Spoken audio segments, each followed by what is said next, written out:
Hello, good morning all of you students. Good morning sir. Good morning. सबको आवाज clear आ रही है बच्चे? हाँ जी। ओके जी सर। ओके ओके चलो बच्चों, आज का हम जो अपना नया विषय आज शुरू करते हैं। ठीक है, जो आज का हमारा टॉपिक है वो है एनसीएफ 2005। ठीक है, तो इसके बारे में थोड़ा सा जानने से पहले हम जो हमारा जो इसकी फुल फॉर्म है वो देख लेते हैं। जो एनसीएफ है, नेशनल करिकुलम फ्रेमवर्क, यानी कि राष्ट्रीय पाठ्यक्रम की रूपरेखा 2005 की। अब इस विषय पर बात करने से पहले हम थोड़ा देख लेते हैं कि जो ये करिकुलम है ये क्या होता है, इसकी क्यों आवश्यकता होती है। ठीक है, देखिए, पाठ्यक्रम यानी करिकुलम एक ऐसी संरचना है जो पूर्णतः विकासशील अवस्था में रहती है। ठीक है, यानी कि ये समय के अकॉर्डिंग चेंज होती रहती है। ओके, जैसे जैसे समाज एवं मानवीय आकांक्षाओं में परिवर्तन होता है, वैसे ही इसका प्रभाव पाठ्यक्रम पर पड़ता है। यानी कि जैसे जैसे जिस समाज में, जिस देश में, जिस कहीं भी आप रहते हो, जिस भी समुदाय में आप रहते हो, जैसे जैसे समाज बदलता है उसके अकॉर्डिंग पाठ्यक्रम में चेंज करने का अवसर मिलता है। यानी कि पाठ्यक्रम क्या है, उसको चेंज किया जाने का मतलब होता है। समय एवं समाज की मांग ही पाठ्यक्रम में परिवर्तन लाती है और उसकी पाठ्यक्रम में चेंज करने के लिए वो मांग प्रस्तुत करती है। इसलिए समय समय पर क्या है, पाठ्यक्रम के विकास करने की दृष्टि से पाठ्यक्रम के परिवर्तन की अवधारणाओं को बल मिलता है। ठीक है, अब ये जो हमारा जो पाठ्यक्रम है, जो जैसे आप पढ़ते हैं बीएड का, जैसे आपने पाठ्यक्रम देखा, तो उसी के विषय में ये हमारा आज का टॉपिक है कि पाठ्यक्रम की आवश्यकता क्यों पड़ती है और ये समय समय पर इसमें चेंजेस क्यों होते हैं। ठीक है, देखिए, जुलाई 2004 में जब एनसीईआरटी द्वारा राष्ट्रीय पाठ्यक्रम रूपरेखा को संशोधित करने का निर्णय लिया गया। ठीक है, उसके बाद क्या थी वजह, क्या थी इसको चेंज करने की, कि जब उस दौरान जो वर्तमान सरकार थी उसने ये समझा कि जो भारतीय शिक्षा है वो बिना बोझ के दी जानी चाहिए। यह एक छात्र का अधिकार है कि उसको जो लर्निंग है वो विदाउट बर्डन होनी चाहिए।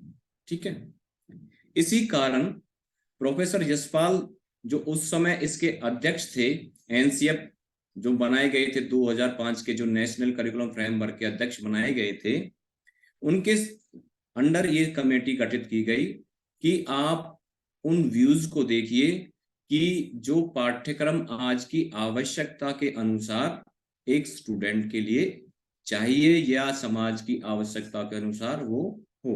ठीक है,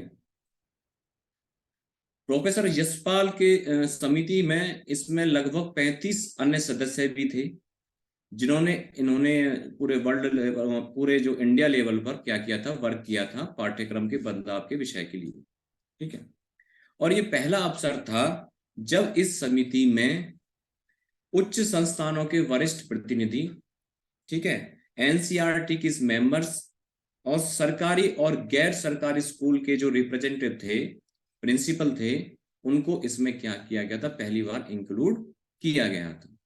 ठीक है, यहां एक बात सभी बच्चों को जान लेनी आवश्यक है कि जो हमारा एनसीएफ 2005 की हम बात कर रहे हैं, उससे पहले भी हमारे भारत में 3 और एनसीएफ पर वो आ चुके थे।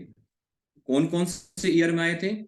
सबसे पहले जो हमारा एनसीएफ आया था 1975 में, 1975 में पहली बार पाठ्यक्रम क्या हुआ था, इसकी समिति बनी थी इसमें संशोधन करने के लिए। दूसरी बार पाठ्यक्रम में बदलाव के लिए एक समिति बनी 1988 में, जिसे नाम दिया गया एनसीएफ 1988 में। ठीक है, उसके बाद बना एनसीएफ 2000, यानी कि एनसीएफ 2000 में, जहां फिर एक प्रकार से इसमें बदलाव कुछ किया गया। उसके बाद जो आपका टॉपिक है, जो आपके बीएड सिलेबस में है, एनसीएफ 2005, वो लागू हुआ।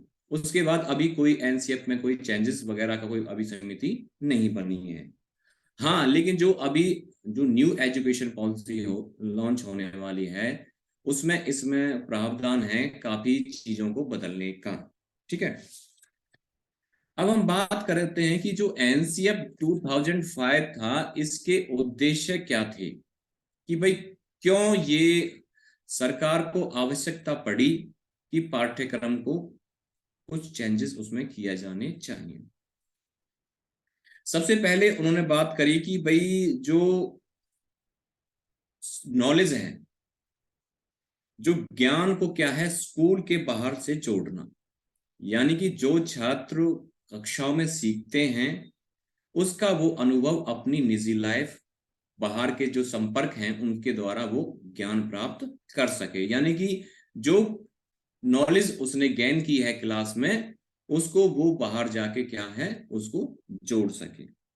ठीक है, आगे उन्होंने कहा कि जो बालक को कैसे पढ़ाया जाए, यानी कि जो हमारी परंपरागत जो शिक्षा प्रणाली चली आ रही थी, उसमें क्या चेंजेस किए जाएं, या बालक को अब किस तरीके से पढ़ाया जाए। क्योंकि हर एक कक्षा में हर सत्र का बच्चा होता है, मंद बुद्धि बच्चा भी होता है, बहुत अच्छा बच्चा भी होता है, और एक मध्यम बुद्धि वाले बच्चे कह सकते हैं, वो भी कक्षाओं में होते हैं। अब एक अध्यापक के लिए बहुत ही आवश्यक हो जाता है कि वो सभी बच्चों का विशेष रूप से ध्यान रखे, और किस छात्र को किस सत्र का ज्ञान चाहिए, यह अध्यापक का कर्तव्य के साथ साथ भी उसकी नैतिक ड्यूटी भी बनती है। ठीक है, आगे इन्होंने बताया कि बालक के द्वारा खुद को जानने की आजादी, या उन्हें प्रयास करने का भरपूर मौका देना। यानी कि बच्चों को कक्षा में इतनी एक्टिविटी में इनरोल करना कि वह खुद से सीख सके, किसी चीज को समझने के प्रति उसकी उत्सुकता बने। यानी कि उस चीजों को क्या है कि वो खुद से प्रेफरेंस दे कि मुझे ये चीजें सीखनी है।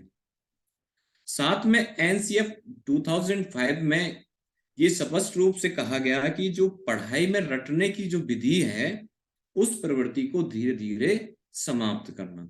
यानी कि बच्चों को सिर्फ चीजें रटवाई ना जाएं, बल्कि उसको उस जिस विषय को भी छात्र को पढ़ाया जाता है, उसको वह बहुत ही अच्छी तरह से समझ सके। ठीक है, आगे इन्होंने कहा कि जो परीक्षा है उनको फ्लेक्सिबल बनाना। जैसे हमने लास्ट टॉपिक में बात करी थी कि भाई जैसे वर्ष में एक बार परीक्षा किसी भी बच्चे के जो सत्र को उसको नहीं नाप सकती कि भाई इस बच्चे ने पूरे साल क्या किया है क्या नहीं किया है। तो उस प्रकार की जो परीक्षा प्रणाली थी, उसको फ्लेक्सिबल बनाने के लिए उन्होंने एनसीएफ में इस बात में जोर दिया। ठीक है, ताकि जो बच्चों का जो चहुमुखी विकास है, जो बच्चों के लिए जो विकास आवश्यक होता है, वो उनको मिल सके। और इसका जो मुख्य उद्देश्य रहा था, वो बच्चों को पढ़ाई के दबाव से मुक्त करना। क्योंकि इसका जो मेन मोटो था वो यही था, लर्निंग विदाउट बर्डन, शिक्षा बिना बोझ के। आगे इस एनसीएफ 2005 में कहा गया कि जो हमारा पाठ्यक्रम है उसमें ट्राई लैंग्वेज फॉर्मूला को लागू किया जाना चाहिए। ठीक है, अब ये ट्राई लैंग्वेज फॉर्मूला क्या था कि जो बच्चे की जो मदर टंग के साथ साथ जो हमारी राष्ट्र की भाषा है, साथ में क्या है कोई विदेशी भाषा जिसका बच्चा ज्ञान करना चाहता है, वो उसको साथ साथ में पढ़ाया जाना चाहिए। ठीक है, यानी कि उन्होंने मल्टी लैंग्वेज स्किल्स पर जोर दिया, और विदेशी भाषाओं के साथ साथ अपनी जो हिंदी भाषा है और जो बच्चे की मदर टंग है, उसको भी उच्च स्तर पर बच्चे का ज्ञान कराया जाए। इस बात का एनसीएफ समिति में क्या है, जोर दिया गया। आगे इन्होंने शिक्षण विधि के बारे में लिखा कि जो हमारी परंपरागत जो शिक्षण विधियां हैं उसको बदलाव करने की जरूरत है। यानी कि जैसे कोई बच्चा कोई विषय को क्या है कि रट के सीखता था, वो इसके पक्ष में नहीं थे। वो अगर जैसे मान लो किसी बच्चे को गणित का शिक्षण कराना है, उसको जैसे किसी ऐसे टॉपिक का ज्ञान कराना है जो बच्चा उससे बह वगैरह उसको लगता है कि भाई ये विषय मेरी समझ में नहीं आएगा या नहीं आ रहा है, तो उसके लिए उन्होंने क्या किया है कि बच्चों में चिंतन शक्ति बढ़ाने के लिए, तर्क शक्ति जागृत करने के लिए और समस्या को सुलझाने के लिए इस प्रकार की शिक्षण विधियां लागू की जाएं ताकि बच्चों को बहुत ही अच्छी तरह से समझाया जा सके। और शिक्षण विधियों के साथ साथ स्कूलों में ऐसा एनवायरनमेंट क्रिएट किया जाए कि पठन पाठन के लिए बहुत ही अच्छा एनवायरनमेंट बच्चों को मिल सके, ताकि बच्चों में जो लीडरशिप जैसी क्वालिटी है वो इंक्रीज डेवलप हो सके। ठीक है, उसे अपने देश की संस्कृति, अपने देश की सभ्यता, अपने परिवार में कैसे रहना है, समाज में कैसे रहना है, साथ साथ में इस प्रकार की शिक्षा का भी उन्होंने क्या किया कि ऐसा पाठ्यक्रम में इन चीजों को भी इंक्लूड किया जाए। और जो गॉड गिफ्टेड चिल्ड्रंस होते हैं, यानी कि इन समिति ने उन बच्चों के लिए कहा कि जो गॉड गिफ्टेड यानी कि बहुत ही प्रतिभाशाली बच्चे होते हैं, जो हर समय कुछ ना कुछ सीखने के लिए उत्सुक होते हैं, यानी कि उन्हें कुछ नया चीज चाहिए, ऐसे बच्चों को गॉड गिफ्टेड कहा जाता है। तो उनके लिए इस समिति ने बताया कि ऐसे बच्चों को भरपूर मौके उपलब्ध कराए जाने चाहिए। ठीक है, जो उनकी प्रतिभा है उसको और अधिक विकसित करने के लिए उपाय की जाने चाहिए। ठीक है, आगे उन्होंने बताया कि शिक्षा को सुगम बनाने के लिए जो शिक्षण अधिगम सहायक सामग्री है, ठीक है, इसके बारे में भी हम बात करेंगे। कुछ हमारे जो इंपोर्टेंस टीचिंग मटेरियल्स हैं, जो शिक्षण सहायक सामग्री हैं, उनका उन्होंने एनसीएफ में बहुत ज्यादा जोर दिया गया कि इन चीजों का भरपूर मात्रा में क्या है कक्षा में प्रयोग होना चाहिए। इसमें कौन कौन सी चीजें आ जाती हैं वो डिटेल्स में हम बाद में बात करेंगे नेक्स्ट लेक्चर में, जिसमें अभी आप थोड़ा समझ सकते हैं कि जो ऑडियो एड्स हैं, जो मटेरियल्स वगैरह हैं, उसमें आपका रेडियो वगैरह हो गया, ग्रामोफोन हो गया, जो बच्चे सुनकर सीखते हैं। ठीक है, और वीडियो एजुअल जो एड्स होते हैं उसमें टीवी हो गया, ओएचपी वगैरह हो गया, जहां बच्चे देखने के साथ साथ भी सुनकर उनको कोई भी चीज टॉपिक उनको सिखाया या वो सीख सकते हैं। ठीक है, अब इस एनसीएफ ने आगे और क्या कहा, ट्राई लैंग्वेज की हमने बात कर ली, गणित शिक्षण के बारे में हमने बात कर ली, किस प्रकार का शिक्षण होना चाहिए। आगे इन्होंने जो विज्ञान शिक्षण है उस पर और अधिक फोकस किया जाना चाहिए, यानी कि इस प्रकार का जो विषय है वो पाठ्यक्रम में और ज्यादा बदलाव लाने की जरूरत है। यानी कि प्राथमिक स्तर से ही उसको विज्ञान का शिक्षण हो, यानी कि एनवायरमेंट जो उस बच्चे के आसपास है उसके प्रति उसको जानने के लिए वो उत्सुक हो, यानी कि वो उन चीजों को सीखे कि भाई जिस एनवायरमेंट में वो रहते हैं उसके मतलब पीछे क्या क्या कारण हैं। जैसे हमारे सोलर सिस्टम क्या है, और रिवर्स है, हमारे माउंटेन्स वगैरह हैं, रेन जो रेन सर्कल का जो साइकिल होता है वो, उसके बारे में उनको मतलब एक प्रकार से क्या है इन चीजों को सीखने को अधिक से अधिक मिले।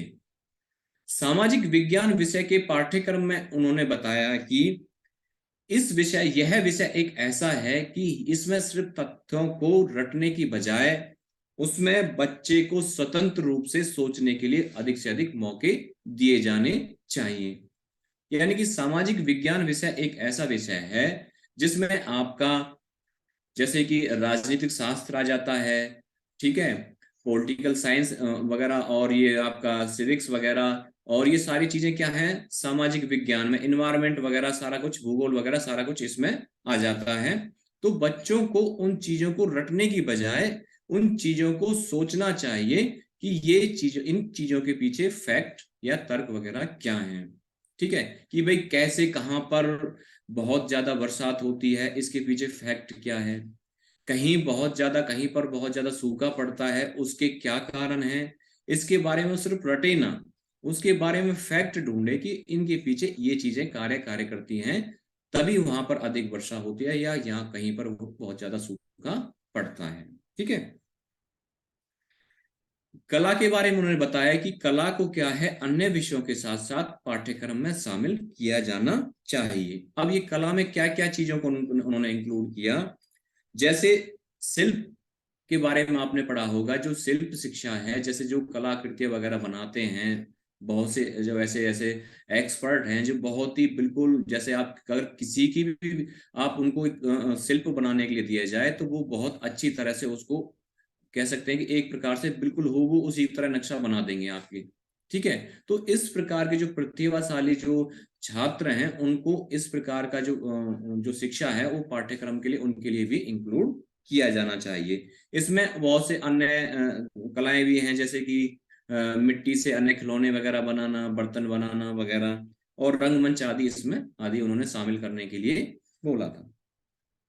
आगे इन्होंने पाठ्यक्रम में जो शारीरिक स्वास्थ्य है इसकी शिक्षा पर भी बहुत अधिक जोर दिया था, यानी कि बच्चों को एक जो जनरल नॉलेज एजुकेशन होती है उसके साथ साथ जो बच्चों को शारीरिक शिक्षा चाहिए उसके प्रति कि क्या क्या कैसे कैसे बच्चा स्वस्थ रह सकता है, उसके बारे में भी उसको क्या है पाठ्यक्रम में भरपूर ज्ञान प्राप्त होना चाहिए। ठीक है। आगे उन्होंने अनुदेशन के ऊपर बात करी कि अनुदेशन किस प्रकार का हो, यानी कि इंस्ट्रक्शन वगैरह किस लैंग्वेज में दिया जाए।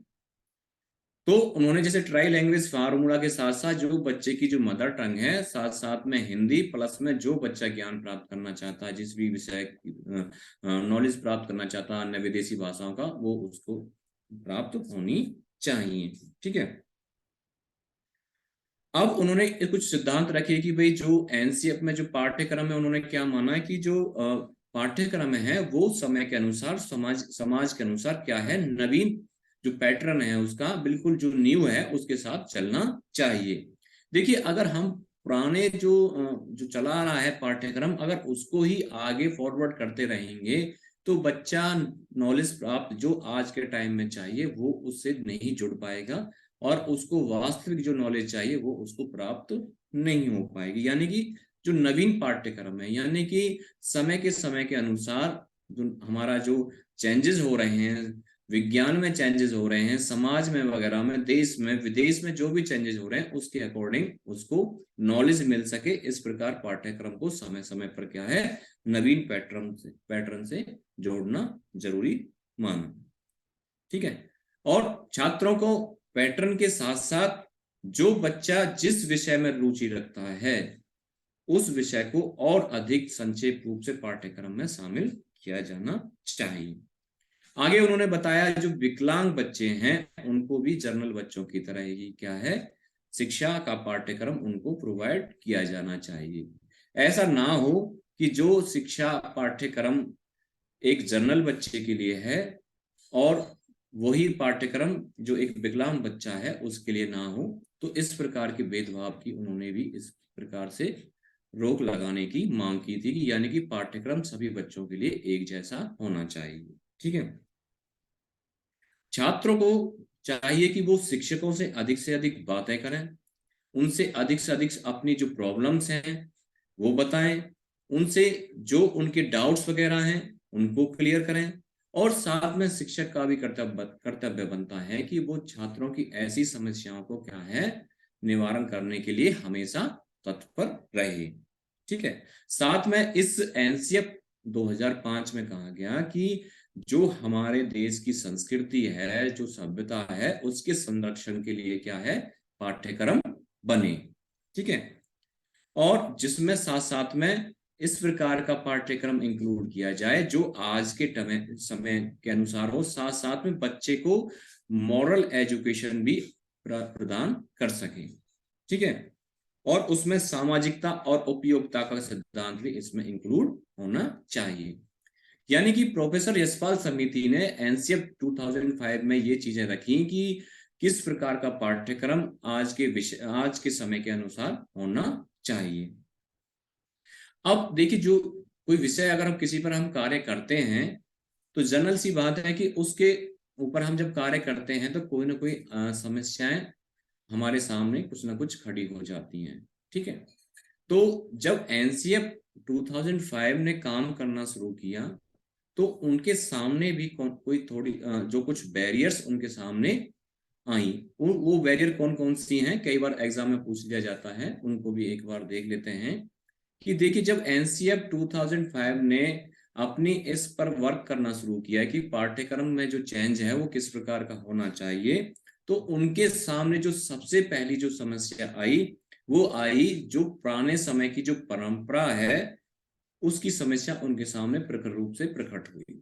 यानी कि जो हमारा समाज है और जो देश है उसकी जो सांस्कृतिक और जो सामाजिक परंपराएं हैं उसको उसके आधार पर पाठ्यक्रम कैसे बनाया जाए, यह इस प्रकार की समस्या आई कि भाई किस प्रकार का जो जो हमारे देश की संस्कृति रही है उसको किस प्रकार से बच्चों को उनको ज्ञान कराया जाए, यह समस्या भी उनके सामने आई। दूसरी समस्या आई राजनीतिक जो संबंधित समस्या जिनको हम कह सकते हैं। देखिए, लोकतंत्र में सरकारें आती हैं जाती हैं, ठीक है। अब जब किसी वर्तमान समय में किसी गवर्नमेंट किसी भी संप्रदाय की हो या किसी कह सकते हैं जिसमें उसमें उच्च पदों पर जो लोग बैठे होते हैं उनकी मानसिकता किस प्रकार की है, वो किस प्रकार का चेंजेस पाठ्यक्रम में चाहते हैं, वो भी इस प्रकार की समस्या का सामना एनसीएफ 2000 कमेटी जो बनी थी उन्होंने किया। ठीक है, देखिए अभी एक छोटा सा एग्जांपल लेकर समझते हैं। जैसे अभी आपने सुना होगा, पढ़ा भी होगा कि कुछ विषयों में, जैसे हम एक इतिहास की बात कर लेते हैं, तो कुछ राजनीतिक लोगों द्वारा उसमें कुछ विषय हटाए जाने के लिए जोरदार क्या कर रहे हैं, वो कैंपेनिंग कर रहे हैं कि भाई ये विषय इतिहास से हटाए जाने चाहिए। ठीक है, और कुछ जो नए विषय हैं उनको इसमें इंक्लूड किया जाने चाहिए। यानी कि वो उस पर जो पाठ्यक्रम समिति है उस पर प्रेशर डाला जा रहा है कि इन विषयों को क्या है इसमें इंक्लूड किया जाए, और जो कुछ उनको जो विषय लगते हैं कि इन टॉपिक्स वगैरह को इसमें से हटाया जाए। इसके बारे में भी आपने न्यूज़पेपर में जैसे चल रहा है कि कई बार आपने पढ़ा भी होगा। ठीक है, तो इस प्रकार की समस्याएं भी उस दौरान एनसीएफ 2005 कमेटी ने सामना किया। आगे फिर बात करें कि जो इनके सामने जो निर्णय लेने की जो समस्या थी वो भी एक प्रमुख थी। क्योंकि देखिए, यह का जब कमेटी बनाई गई उसका जो हेड थे प्रोफेसर जसवाल, तो वो अगर जैसे मान लो किसी कमेटी में जो अन्य सदस्य थे जब उन्होंने रिकमेंड किया था कि भाई ये चीजें पाठ्यक्रम में शामिल होने चाहिए, लेकिन उनके व्यूज भी क्या है थोड़े डिफरेंट थे, तो निर्णय लेने में भी क्या है काफी देरी हो गई।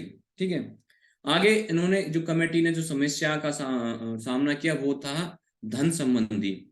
यानी कि जैसे इस कमेटी ने रिकमेंड किया था कि भाई जो कंप्यूटर एजुकेशन है उसको बहुत ही बड़े स्तर पर चलाया जाना चाहिए, लेकिन उन्होंने तो इस प्रकार के जो सुझाव थे वो सरकार को प्रस्तुत कर दिए, लेकिन यह सरकार के लिए एक प्रमुख समस्या बन गई कि कंप्यूटर एजुकेशन तो दी जाए, लेकिन क्लास में कंप्यूटरों की उपलब्धता कराने के लिए धन संबंधी जो प्रॉब्लम्स थी वो खड़ी की खड़ी थी। यानी कि पूरे भारतवर्ष में कंप्यूटर जैसे संसाधन उपलब्ध करवाना उस टाइम में बड़ा कह सकते हैं कि महंगा प्रोजेक्ट था। यानी कि आज भी देखते हैं कि जो कंप्यूटर सरकारी स्कूलों में जो कंप्यूटर एजुकेशन है वहां पर उनके लैब्स वगैरह अभी भी बहुत ही अच्छी तरह से नहीं सेटल हो पाए हैं। ठीक है, यह भी एक प्रमुख समस्या थी। आगे इस जो एनसीएफ 2005 की जो समस्या जिसने सामना किया वो थी भाषा की समस्या। यानी कि इस कमेटी ने जब इस पाठ्यक्रम में बदलाव किए तो देखिए उनके सामने एक प्रमुख समस्या खड़ी हो गई कि जो क्योंकि भारत में क्या है कि अनेक भाषाएं बोली जाती हैं। कहते हैं ना कि हर कोस पे जैसे हमारा पानी बदल जाता है उसी प्रकार से क्या है भारतवर्ष की क्या है बोली और भाषा बदल जाती है। अब इससे क्या है एक प्रकार से विवाद की भी स्थिति बन जाती है। जैसे हर एक राज्य चाहता है कि उसकी भाषा को क्या है पाठ्यक्रम में क्या है प्रमुख स्थान दिया जाए। अगर उसको इस प्रकार का स्थान नहीं दिया जाता है तो वो अपनी उपेक्षा करने का क्या है, वो क्या करता है, उस पर दोष लगाता है कि भाई इन्होंने हमारी जो है जिस प्रकार का पाठ्यक्रम हमारी भाषा के अनुसार होना चाहिए वो इस प्रकार का उपलब्ध नहीं कराया गया। अब जो नेक्स्ट समस्या थी वो थी समाज की आकांक्षा। यानी कि आज देखिए डिफरेंट वर्ग हमारे इंडिया में रहता है, तो उसमें भी एक प्रमुख समस्या थी कि भाई आज किस प्रकार समाज के अकॉर्डिंग शिक्षा का क्या है प्रबंध किया जाए। देखिए आज हर एक जो अभिभावक है, पेरेंट्स हैं, वो अपने बच्चों को आईपीएस, डॉक्टर, इंजीनियर बनता देखना चाहता है। ठीक है, अगर उसका बच्चा पढ़ लिख कर इन पोस्टों को प्राप्त कर लेता है तो अभिभावक अपने कहते हैं कि भाई शिक्षा सार्थक रही। अगर बच्चा उच्च पद प्राप्त नहीं कर पाता है तो वो शिक्षा प्रणाली में क्या है, दोष लगाने लगते हैं, यानी कहते हैं कि भाई शिक्षा निरर्थक रूप में रही, यानी कि उनको जो शिक्षा मिलनी चाहिए वो प्राप्त नहीं हो पाई। ठीक है, तो यह भी एक प्रमुख समस्या थी कि भाई पाठ्यक्रम किस प्रकार का हो कि भाई देखिए आज के समय में सभी छात्रों को आईपीएस या इंजीनियर या डॉक्टर तो नहीं बनाया जा सकता, लेकिन हाँ उन सबके लिए क्या है कि एक ऐसा पाठ्यक्रम सभी के लिए हो कि वो अपनी प्रतिभा के अनुसार अपने उच्च पद प्राप्त कर सकें। ठीक है, अब इन समस्याओं के जो एनसीएफ कमेटी के सामने ये समस्याएं थी, अगर इनको कुछ हद तक देखा जाए तो कुछ प्रकार से एक समाज का जो उसका साथ होता है इन समस्याओं को हल किया जा सकता था। जैसे कि हमारी राजनीतिक जागरूकता हो कि जो उस समय के लोग थे कि जो राजनीति में थे उस दौरान वो इसको भरपूर सहयोग करते तो इसको और बदलाव इसमें और अच्छा किया जा सकता है। ठीक है, तो अंत में हम कह सकते हैं कि शिक्षा के उद्देश्यों की प्राप्ति के लिए पाठ्यक्रम बनाया जाता है। ठीक है, जो वर्ष वर्ष चलता है। जिस देश में जैसी विचारधारा होती है, जैसी आकांक्षाएं होती हैं, जैसी मान्यताएं होती हैं और जैसे आदर्श प्रचलित होते हैं उसी के अनुसार पाठ्यक्रम का निर्माण होता है। ठीक है, इसी क्रम में हमारे भारतवर्ष में देश में समय समय पर पाठ्यक्रम से संबंधित बदलाव जरूरी समझे गए, जिनके बारे हमने बात करी कि जो पहले 3 बार एनसीएफ आ चुका था, फोर्थ टाइम में 2005 में ये पाठ्यक्रम में इसमें बदलाव किया गया। ठीक है, और इसको शिक्षा प्रणाली में बहुत ही अच्छी तरीके से क्या है लागू किया गया। ठीक है, तो ये कुछ पॉइंट्स थे इस विषय के बारे में, इसको आप थोड़ा सा देखेंगे तो आपको ये थोड़ा क्लियर हो जाएगा। ये एक छोटा सा टॉपिक था। और कोई बच्चा इसके बारे में, आज का टॉपिक हम ही खत्म करते हैं, तो और कोई बच्चा अगर पूछना चाहता है तो पूछ सकता है कि भाई यूनिट 2 लगभग आपकी आज लगभग कंप्लीट हो गई है। ठीक है बच्चे, कोई बच्चा और कोई पूछना चाहता है, कोई आपने डाउट्स वगैरह?